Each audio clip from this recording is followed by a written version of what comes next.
So I saw one of my clients the other day who I've been helping return to running after an ACL reconstruction and a broken ankle last year. Now, for the first time after one of his sessions, he reported back that his ankle was actually more painful than it was before when we did the session. The truth is, it was probably my fault, and it was probably the work that we did in the session that caused that flare-up. Now, there's two different ways to think about this. You could say the work that we did in the session was wrong and it was too much, or you could say the system and the approach is correct, but on that particular day we got the load management wrong.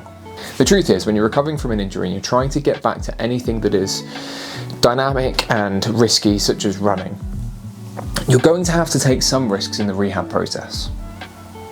In order to prepare yourself to land repetitively on one leg for thousands of reps, you're going to have to do some high impact plyometric work. And sometimes that's going to cause a flare-up. So rather than trying to fob him off, what I did was tell him the truth.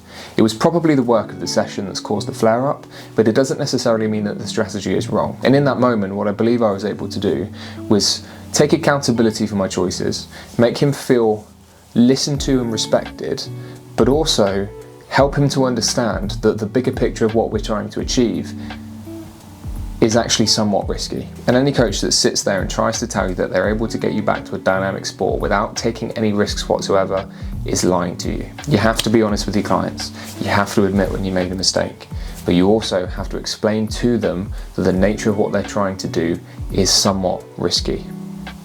The management of expectations when it comes to the client-coach relationship is really, really important. And you do that by being honest, holding yourself accountable, but also knowing how to dial a session back or dial it up when you need to.